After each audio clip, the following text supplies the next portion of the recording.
welcome to Something Witchy, a Sabrina the Teenage Witch rewatch podcast. I'm Lara Cotter. And I'm Skye Richard. And we've made it to season 4. I need some trumpet music here, Skye. With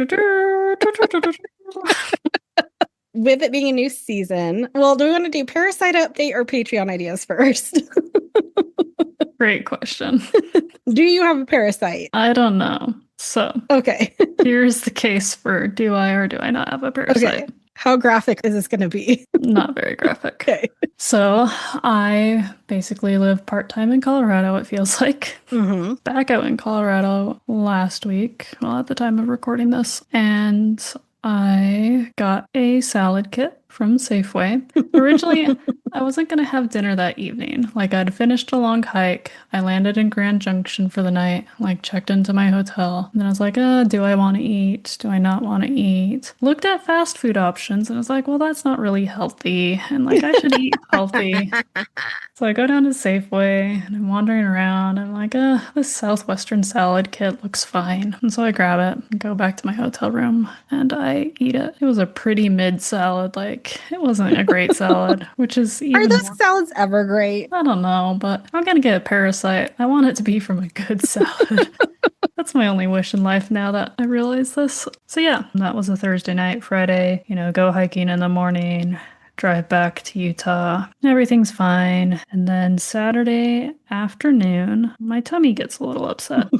And it's okay, well, I had a greasy burger at Liberty Park concession stand because it was Pokemon Go Festival. So maybe it's just, from having a greasy hamburger and some fries. And I did have a coffee float, which was custard and coffee. And I was like, oh, maybe choosing sugar is a bad idea. So, justifying it in my mind and all that there. And then Sunday, I wake up and I just feel terrible. It's extreme nausea where if I stand up, I feel like I'm going to start puking. And I do not like puking. I will do anything I can to avoid puking. I mean, isn't that a fairly common sentiment? Well, I go to extremes to not puke when it's really just let yourself puke. You'd feel much better if you just puked. So I'm not feeling good. I'm having stomach cramps. I'm achy. I have, for me, what is a low-grade fever because my body runs cold. 98.5 is actually a fever for me. So just in bed all day, feeling utterly terrible. And I went back onto TikTok, confession time, because TikTok is where you get all the good travel spot recommendations. As I prep for Scotland, it's well, I need my fix. I need to see where I want to go. So I'm scrolling TikTok and it's either TikTok or Instagram. I see a graphic of the hot spots for this Parasite. And it's Minnesota. And then it's Colorado. Mm-hmm. And I was oh, well, that's not great. Monday felt terrible as well. Yesterday felt terrible. Actually ate some food last night and it was okay. So less crampy, but still just fatigued and some nausea overall there. And those are the only symptoms. If I were to have this Parasite, I'm fairly in the asymptomatic category because I don't have the terrible symptom everyone's getting. But also, as we've discussed, I'm allergic to loperamide. So if I were to have that symptom, I would be even more miserable because I could not treat it because I am allergic to all antidiarrheals. Apparently they give you antibiotics for this. They do, but to treat the symptom of, I won't be able to. Oh, yeah. Mm-hmm. So I don't know. It's sort of this ebb and flow of, do I feel okay? Do I not? Are the cramps coming back? Am I nauseous again? Am I getting small fever again? So who knows? I fly to Scotland in 5 days. So I don't have time to get tested just in case. Do not eat a single vegetable between now and then. Yes. So if I do have, a small amount of the Parasite, and this is quote unquote, a mild case, the Parasite gets to travel abroad for, a month. Please don't be the typhoid Mary to our UK counterparts. Luckily, it's not transmissible. I mean, it's got to be transmissible because how else is it getting passed around? It's hard to do human to human. It's all poor agricultural practices, especially here in the US of A, because we've made it great over here again. So yeah, in a month when this episode releases, maybe I'll know if I have a little parasite friend. Or, this is just a terrible stomach flare-up like I've had on and off for my entire life. Well, I still think we should name it. I mean, yeah, we can do a poll of what the parasite should be named, the theoretical parasite. It's just weird timing to have a stomach issue or flare-up or whatnot at the exact same time as this happening, and the fact that I had a very sketchy salad kit while in Colorado. I never trust those bagged salads because they're always being recalled for like salmonella, E. coli, parasites. I just never trust them. I'd rather get a full head of lettuce and let it go bad. Well, thanks for that exciting parasite update, Skye.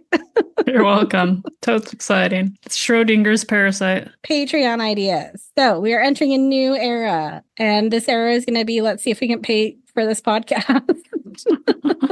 Can pay our bills. I was thinking, this is the first time I've talked to Skye about this on air, live. It's exciting. I literally just opened up my threads to look at what I posted, and I come across a post that says, "Sorry, marijuana, the devil has a new lettuce."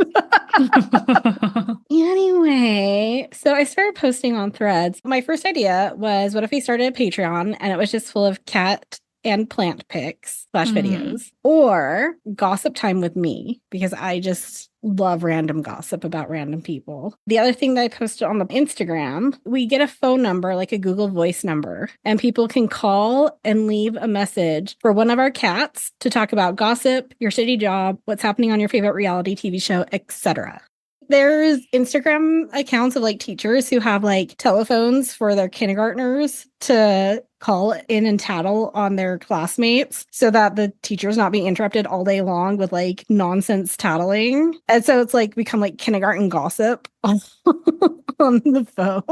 I just want people to call in and give me their gossip. I love random people's gossip so much. Or like we could do like our passions stuff on the Patreon. We could do like behind the scenes stuff. I'm not going to promise like you're going to get a sticker every month. I don't have time for that. We don't have time for that. It's going to be sporadic. It's going to be when we remember that we have it. That's why I said cat and plant pics and videos, because those will be easy for us to do. Or just like maybe it's an outtake of one of our recording sessions or something like that. I don't know. If you'd be interested in supporting us through a Patreon, let us know in the comments on this episode, wherever you're listening to it at. Well, limited to Spotify and YouTube, because those are the two that I can access the comments at. Oh, I think I can access the Apple podcast comments as well, or like on our social medias or in our email. Like, let us know if that's something you'd be into, because we would enjoy continuing to do this. We're still going to do it, I think, one way or the other, whether or not we get paid. But I think we would enjoy it more if there was $5 at the end of the rainbow. We can each have a soda once a month. Yes. We can get a Nutrageous bar. Yes.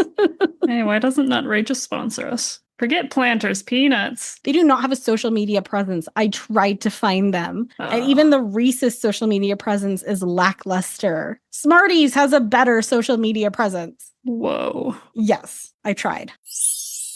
Well, that was like 20 minutes of nonsense. It was like 10, but yeah. Felt like 20. I have two options for a question. First would be, who would you zap in for a private concert? And the second is, which monument would you like to live in?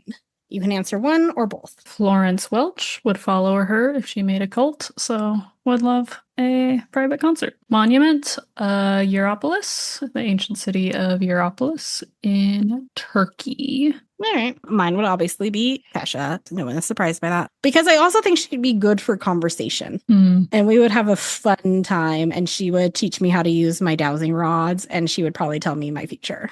And I would love that. For monuments, I'm going to go, I want to live in the head of the Jesus statue in Rio de Janeiro. And I can look out across the land. All right. Are we ready for season 4? Let's have some more. I thought you were going to leave me with just silence, and I was going to be so mad at you. I blame the parasite for any and everything that may happen this episode. It is season 4, episode 1, titled No Place Like Home. TV guide description: Sabrina goes to live with her father in Paris. streaming description, Sabrina's senior year of high school gets off to a rocky start. They both suck a little. But at least TV Guide is getting to like the snappier, not rambling. I say true. That. And the next one is probably going to be. Yeah, you did that to yourself, though. Oh, you know what? Nope. They're all looking pretty decent. They're like a couple sentences, but they're not too bad this season. So, all right. TV Guide also changed this season, and not just everything Everybody switched up season 4. It originally aired September 24th, 1999. Linda Day is returning as our director, and Dan Berenson is returning as our writer. Our guest stars. In a new recurring role, we have John Huertas as Brad Alcero. He is from This Is Us, Castle, and Moesha. And I've watched all of Castle twice now, and I am shocked that I did not recognize that was Brad. He looks very much the same person. We have Britney Spears as herself, and I'm not going to talk about her because we already discussed her on the CD episode. We have Doug Sheehan as Edward. He was in Day by Day, Knots Landing, Passions, and Clueless, the TV show, and he sadly passed away June 29th of 2024. Jacqueline Schultz is Gail from The Lost World, Jurassic Park, The X-Files, and The Practice. This is a new Gail, correct? Yes, new Gail, new dad. At least they got Gail. It's true, they remembered that Gail exists, just not the original Gail. Or original dad, so. It's a low bar. To be fair, we haven't seen the dad in so long that no one would have remembered what he looked like. Who knows what living in a book does to you? It could have, like, alter you. Sure. Yeah. Jerry Hawk is the custodian from Jury Duty Presents Company Retreat, Superstore, and It's Always Sunny in Philadelphia. Jeremy Maxwell as student from Captain America, the Winter Soldier, Cars 3, and Despicable Me 4. Dude loves a sequel. And lastly, we have Holly Town, just as Girl, from Dumb and Dumber, Bring It On Again, and Seventh Heaven. What are your overall thoughts on this one, Skye? I dislike Brad. We lost Libby and Valerie, and we gained a Brad. Yes. Ooh. For all of our time spent talking about how we needed Harvey to have a friend, my response is not like this. Yeah, this is the wrong type of friend. We want a Gordy or a Salem, not a Brad. Or a Dashiell. Brad does not get better. Oh, I'm sure. My initial guess for this episode, I'm sure it might change and he might just be a douchebag. But I was like trying to justify his behavior and be like, oh, he's secretly like a witch. And so he's trying to like avoid Sabrina to, not give it away or not like give up his identity for whatever reason. But he's probably just a teenage douchebag. So you are closer than you think. Werewolf. Teen wolf. I will not spoil it for you, but I will say you're closer than you would have thought. Nice. Look at me. I'm starting to learn what they're doing. I'm learning their ways. We figure out in episode 10. Oh, wait, we might actually figure out sooner than that. We for sure know by episode 10, though. Well, I'll figure it out even sooner because I'm smart at solving these things now because of the trauma. Oh, we learn about it next episode. Well, I'm going to say I solved it then because no time left. It was a good season opener. I didn't hate it. I can't say I love it at this point because it was the first and I'm really not happy with this Brad dude. So I don't even know what I'm saying, Laura. My tummy hurts. Suck it up. I am. So hard. I'm talking about 4.1. My thoughts and feelings and overall ratings. I think it was a little melodramatic. Yes. The aunts and Hilda especially. Like Salem, yeah, he's meant to be melodramatic, but the aunts were a little too much anxious attachment now to Sabrina, maybe, since she's only been with them for like 2 years and all of a sudden it's the end of their lives that she's growing up. 3 years. We repeated it. Time, whatever. So that was interesting there. And Harvey's a bit of a dick as well in this. So yes. So I did like the episode despite all of that of which I just said. It was a good first episode. I overall think it's fine. It's not the worst episode of season 4 for me. I think I already warned you that season 4, I think, is the one I hate. Yeah. The change. Although 5 is close. It's fine. I don't care for Brad. I understand why they put Brad in for the conflict. Mm-hmm. We could have still had Libby. We still have Mr. Kraft. She doesn't have a friend to like be in her corner or back her up anymore. And that kind of gets solved the next episode, but not very well. I think her just being like, well, I'm just going to leave and go to Paris is a little bit extreme for the Sabrina we know. I feel like that was a little bit out of character of a response for her to be like, my aunts went to a movie without me. I'm going to Paris.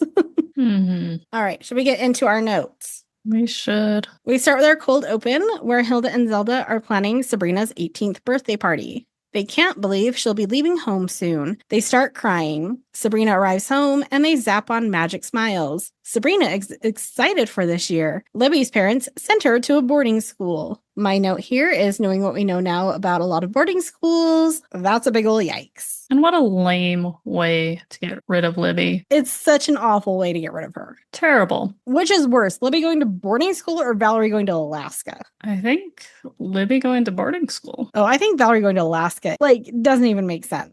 I'm sure there's safety things her dad can inspect up there. Ice road trucker roads. Yeah.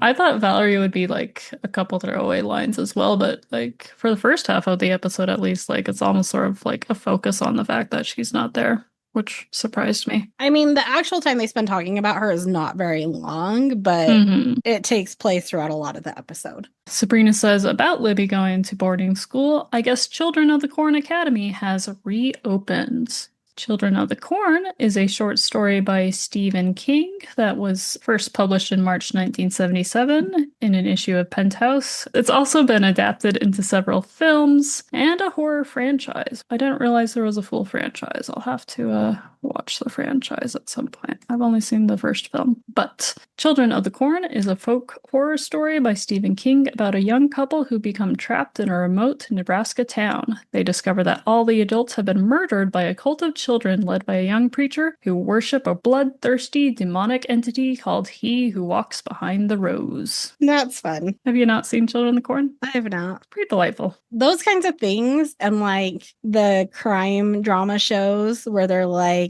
oh, these parents died and it's so mysterious and it turns out like the child killed the parents. I'm always like, I can't have kids. Because I'm going to end up with a child who's standing over at me at 3 a.m. with a knife. I just know it. I just know that's what my genetics are going to produce.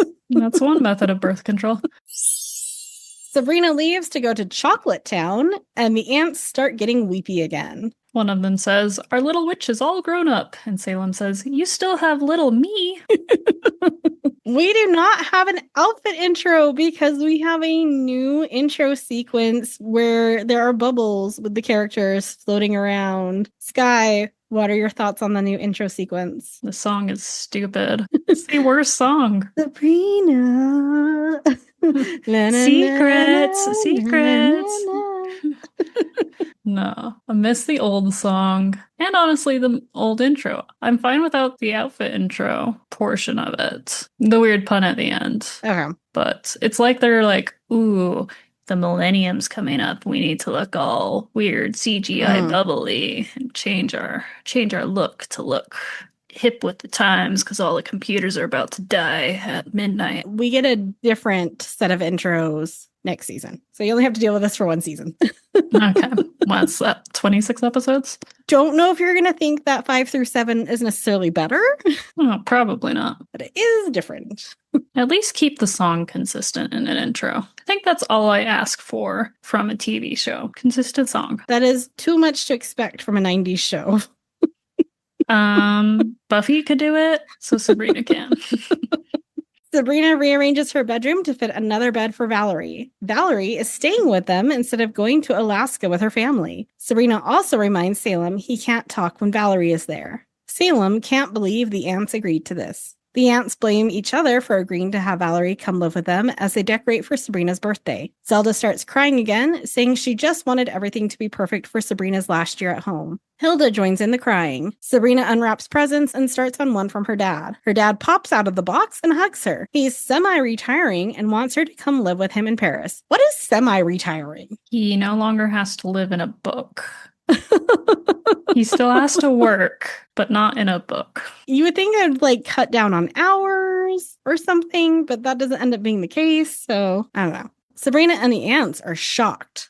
Edward zaps in Sabrina's luggage. Hilda tries to get Sabrina to turn him down, but Zelda drags her into the kitchen. Hilda is upset that Edward is trying to take Sabrina away. Zelda rightfully points out that he's Sabrina's father. Hilda plops into a chair and pouts. Zelda tries to console her, but also starts tearing up. She hears Sabrina coming and again zaps smiles on their faces. Sabrina is excited. Her dad and Gail actually live inside the Eiffel Tower. She notices the ants are crying, but Zelda blames it on onions. Zelda says it's a new cake recipe. Sometimes I just don't understand Martha Stewart. Oh, I completely missed that.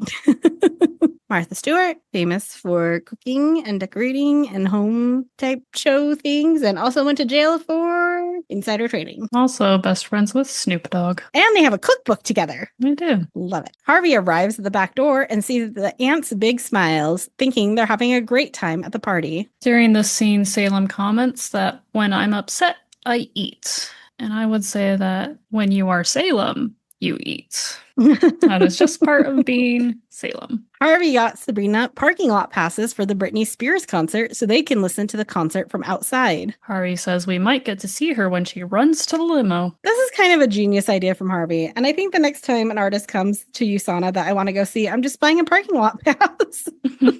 Sabrina is still excited and kisses him. He thinks this is going to be the best year ever, and they hug. But Sabrina frowns as she thinks about her dad's offer. Sabrina turns down her dad as the ants excitedly listen in. He understands and asks her to just think about it. Sabrina watches a custodian scrape Mr. Kraft's name off his door. She gets excited thinking that he's not coming back. I'm assuming Zelda and Mr. Kraft are still dating. So wouldn't Zelda have known and would have told Sabrina? Maybe my wish for season 4 has come true and they're not dating and they just haven't told us that yet. I think you're maybe a little too early for that.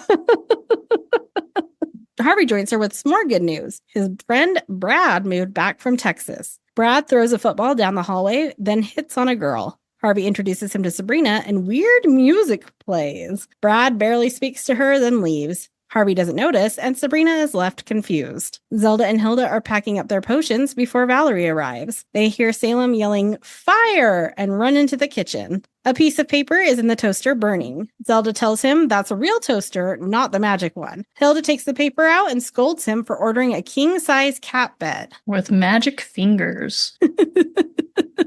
He's ordering it months in advance, so it'll be ready when Sabrina goes to college. Sabrina tries to talk to Brad at lunch, but he blows her off. Sabrina tells Harvey she doesn't think Brad likes her. If he calls me a freak, I know Libby got hold of some male hormones. They do reference Libby a lot, so I do appreciate that it's not like Jenny all over again, where we just don't acknowledge. Libby who? Yeah. Harvey doesn't believe this and takes her to sit at the table with Brad. Brad leaves when they come over. Harvey asks Brad if he has a problem with Sabrina, but Brad denies it. Zelda and Hilda decide to go out to the movies to cheer themselves up. Zelda says that Revival House downtown is playing a fabulous double feature. Terms of Endearment and Sophie's Choice. Hilda says, perfect. I could use a good cry. Terms of Endearment is a 1983 movie starring Shirley MacLaine, Deborah Winger, and Jack Nicholson. The IMDb synopsis is widow Aurora Greenway juggles her own struggles with a new romantic interest while trying to sort out the emotional problems of her daughter who's married to a philandering husband. Sophie's Choice, which I don't think we actually spoke on when we had Sabrina's Choice episode, is a 1982 movie starring Meryl Streep, Kevin Kline, and Peter McNichol. The IMDb for that is Sophie is the survivor of Nazi concentration camps who has found a reason to live with Nathan, a sparkling, if unsteady American Jew obsessed with the Holocaust, which I think sort of skims over, all the trauma of what Sophie's Choice is about. Yeah, she has to choose between one of her daughters, right? Okay. Yeah. I feel like that's a major point. IMDb is trying to make you at least want to sort of watch the movie. I mean, I feel like 44 years after the fact, I think spoiler alerts have expired. You can write into IMDb and say, hey, here's this. Now give us a free pro subscription. I like how it's about her relationship with a man and not about the traumatic choice she has to make around her children. Men, children, yeah. What is the appropriate time for spoilering, by the way, in your opinion? And is it different for a TV versus a movie? I think the spoiler period time for a movie is much shorter than a TV series. Oh, really? Mm-hmm. Okay. I don't know what length of time, but My head is saying. Like, how long would you expect to be safe from spoilers if you couldn't watch something and you really wanted to? Maybe like a year right now in today's social media age. See, I would expect a year for a movie because some people would wait for it to come out on streaming. So you might not see it in the theater. I would say like 6 months for a TV show. Listeners, weigh in on this riveting conversation. Guy, give me something. I'm trying. I need you to get a more hyperactive parasite. Let's find the parasite that peps you up. A little pep in my step. Brad throws a football at Harvey as he and Sabrina leave the lunchroom and reminds Harvey to be at his place at 7:30. Sabrina is confused. She thought she and Harvey had a date, but the guys are throwing a welcome back for Brad. Harvey figured they could combine it with their date. Sabrina is not thrilled. Shoot, and I was hoping we'd go out for Chinese water torture. I will say, in defense of our tangents and our explanation of cultural references, which sometimes people have criticized for us going too far, like when I explained who the Spice Girls were on the CD episode. That being said, there is a younger generation discovering Sabrina. There's some in here that we've identified we don't understand because they're from before our time. And we're now even further down the road. And so somebody posted in the Sabrina subreddit and was like, I like the show, but there's a lot of references that go over my head because I'm like 25. And I was like, hey, I have a podcast suggestion for you. So I was like, listen to our podcast. We love explaining everything. And somebody else replied to my comment and was like, I was just about to recommend you. Amazing. So if you need your references, we do not assume anybody knows anything in this podcast. We explain it all. Something witchy explains it all. Move over, Clarissa. Which combines two Melissa Joan Hart, whatever they're called, worlds. Universes. Thank you. We may not always have the words, but we will still explain it. Harvey asks Sabrina why she has a problem with Brad. She points out that Brad has a problem with her. Harvey accuses her of not being welcoming. They argue and end up canceling their date. As Sabrina walks off, she runs into Mr. Kraft. She is shocked. He's no longer the vice principal. He is now the principal. Mr. Kraft says, true. Ineffectual, purely a figurehead Vice Principal Kraft is no more. Now it is all-seeing, all-powerful Principal Kraft. Sabrina says, what am I, Job? I don't know, for any non-religious people here. Here's my... Which we've established Sabrina is non-religious. Yeah, that's true. Maybe she picked this up at that church camp thing she helped Valerie with. Job is shockingly the central figure of the book of Job in the Bible. In Islam, though, Job is also considered a prophet, which I did not know. Job is presented as a good family man who is suddenly beset with disasters that take away all he holds dear, a scenario intended to test Job's faith in God. Struggling to understand this situation, Job reflects on his despair, but consistently remains devout, is the Wikipedia about the book of Job. Thank you for our religious lesson for the day. Amen. Sabrina gets home and calls for the aunts, but they don't answer. She finds a note saying they've gone to the movies and dinner. She's upset they're not there for her. Her birthday was yesterday, correct? They don't make it clear when her birthday is. Did we have cake in the morning?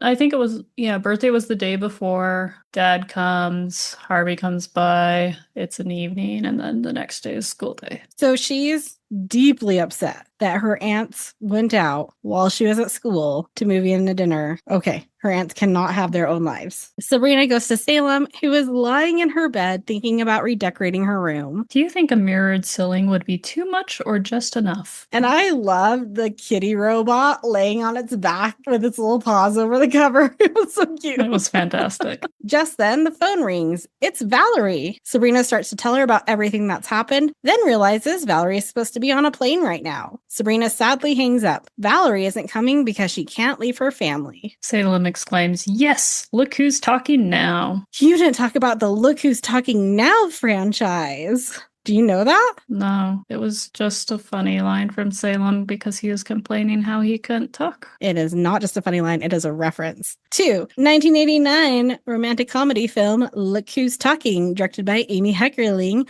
starring John Travolta and Kirstie Alley, about a baby that can talk. Oh, that sounds horrifying. Or a baby that talks to other babies. I don't think the baby can talk to... Yeah, the baby can't talk to adults. I will take my children of the corn. You take your Look Who's Talking baby. So it's Boss Baby. 1983 Boss Baby. Am I insane? Is that not part of the movie? Because they're not mentioning that storyline at all. Is that a different movie? That would be embarrassing. Okay, no. It's told from the point of view of her baby who is narrating the movie through voiceover.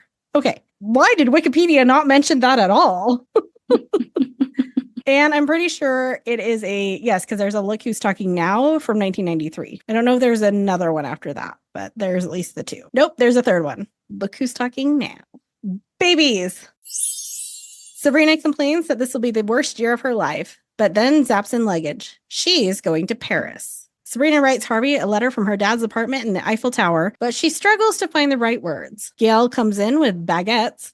A lot of baguettes. And Sabrina tries to feed Melvin the dog, but her stepbrother zaps in the food from off screen. Sabrina says, silly me. I was going to do it the mortal way, but then I'm so bourgeois. I thought bourgeois was when you were like fancy pants. Because isn't that where bougie comes from? It has different contexts. It was originally meant to be like town dweller was the original origin of word, and it's slowly become more middle class and sometimes used for like extra like rich society. So it covers a whole spectrum. Okay. They're off to Euro Disney again, but Sabrina hoped she was starting school today. Her dad keeps forgetting to look into it and offers to zap her in a tutor, but she'd rather go to a regular high school. Her dad says, you are definitely your mortal mother's daughter. And there's a jab in there about how the French don't shower, or Europeans don't shower. I don't think that's at least the teenagers. True. Yeah, I think that might be a universal teenager thing. She also just wants to stay home today. Her dad shows her the Mortal channel on TV where she can look in on people. And this is the third time we've spied on people over the TV. Because we did it at Festas and we did it at the Christmas party and Christmas Amnesia. And we now know it's a subscription service. Didn't even Vesta call it the Mortal channel? Maybe. It sounded just like a free channel though. But her dad complains that at least someone might as well use it. Sabrina is sure that everyone is having a great time without her. Harvey sadly walks down the hallway and doesn't even try to catch the football Brad throws at him. Brad points out he's been wearing the same shirt for 4 days since the last time Harvey saw Sabrina. Mr. Kraft, meanwhile, is having Sabrina's locker sanitized. We'll have to see if the graffiti is still there next episode. Sabrina sits on the couch with Melvin, wondering if she should even check in on Harvey, but decides to look. She watches Harvey laugh hysterically on the screen and turns it off again. We cut to Harvey having his foot tickled by Mr. Kraft in science class to demonstrate involuntary responses. 1, as principal, Kraft should be making the vice principal take over substitution jobs. And then he also says, may I recommend a strong antifungal to Harvey? Do we think Mr. Kraft has hired a vice principal, or do you think he's just like, no, I'm going to do it all? I don't need a weak vice principal. Well, the janitor says the name's being scraped off because the new vice principal's coming in. Oh, okay.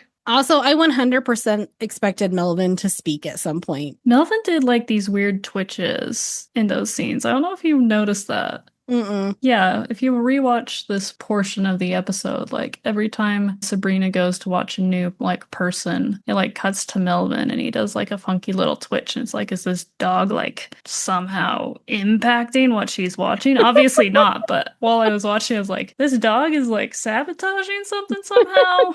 Not the case, but he does do weird twitches in those scenes, so. It would have been better, like, if at the very end, Melvin finally said something and was, like, silent throughout the whole thing, but until the end. Yep. Whatever. Hilda sobs on the couch and Zelda tries to comfort her, but starts crying herself. Zelda tells Hilda to help her with the boxes of potions. Hilda drops her potions, and they both turn into penguins. Hilda says, want to wreak havoc in Gotham City? Sabrina decides to check in on Zelda and Hilda next. She watches them laugh as well as they make fun of how each other looked as penguins. Suddenly, there's crying off screen. Salem?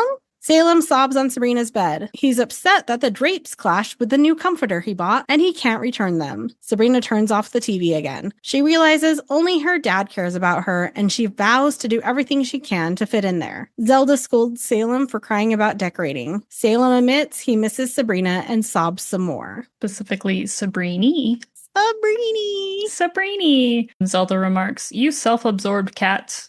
I know that's redundant. Sabrina tells her father she doesn't actually want to go to a normal high school. He recognizes something is wrong and asks what's bothering her. She starts to say she was supposed to go to the Britney Spears concert, and her dad zaps in Britney, singing Drive Me Crazy. Sabrina watches Britney perform as her dad leaves, happy to see her smiling again. Sabrina quickly realizes this feels weird by herself, and Britney stops singing. Sabrina admits it's not fun alone, and Britney can relate. Britney says, and sometimes that's the loneliest place to be. You know, maybe that's why I've been having these weird one-on-one dreams so often. They drive me crazy. Crazy! Brittany teaches Sabrina some dance moves as they discuss whether Sabrina should move back to Westbridge. Brittany tells Sabrina that it sounds like she's running away from her problems and taking the easy way out. Have we not had this lesson before? Don't think we have, Laura. Oh my gosh. I think we need to learn it. What? You need to have a conversation with people and not just zap off to Paris? Oh my goodness. Okay. Brittany then awkwardly watches Sabrina try to dance and asks to go back home. Sabrina zaps her away. Sabrina comments, great voice, but she really needs to work on the dance moves. I would love to see Sabrina doing Britney's dance moves that she does on her current, Instagram reels and TikTok videos, especially the ones with the knives. Those are amazing. Sabrina's dad comes back and says he has to go to Pluto because of a civil war. He will be gone for a while and asks if she wants to go back home. Sabrina nods and hugs him. Sabrina arrives back home to a dark house. She's upset that Hilda and Zelda went out again after her dad told them she's coming home. But they're just in the dining room with a surprise party. A surprise party of Hilda, Zelda, and Salem. Hilda and Zelda hug her and give her cake. Sabrina is thankful for the civil war on Pluto. Zelda immediately is suspicious and grabs Salem to talk to him in the living room. There's an accusation of the cake has paw prints on it. And Salem remarks, when I'm happy, I eat. When I am Salem, I eat. Salem admits he may have had something to do with the Civil War, but he only did it to get Sabrina back. Salem is worried Zelda will turn him into the Witches' Council, but instead, she's going to cook him a salmon fillet. Salem says, all those years of warmongering, and this is the first time anyone's ever said thank you. Sabrina walks back into school with Harvey hanging onto her back, ecstatic that she's back. Brad gives her a lukewarm greeting. Harvey confronts Brad about being nicer to Sabrina. Brad says Harvey must really love her, and Harvey agrees that he does. And says, don't tell Coach. Sabrina watches them walk away, saying that it's going to be the best year ever. Mr. Kraft then sees her and asks what she's doing back, but she zaps him, so he starts dancing to Drive Me Crazy. And that was some amazing physical comedy for Martin Mull, where it actually looked like his limbs were being controlled separately from his head. It was so good. Sabrina and Harvey are in the parking lot of the concert venue, waiting by Brittany's limo with a crowd. Brittany comes out and everyone screams. Brittany notices Sabrina and gives her a confused look. Harvey notices that and says it looks like Brittany knew Sabrina. Sabrina shrugs it off as Mr. Kraft also comes out, still dancing. Kraft bemoans, they shoot horses, don't they?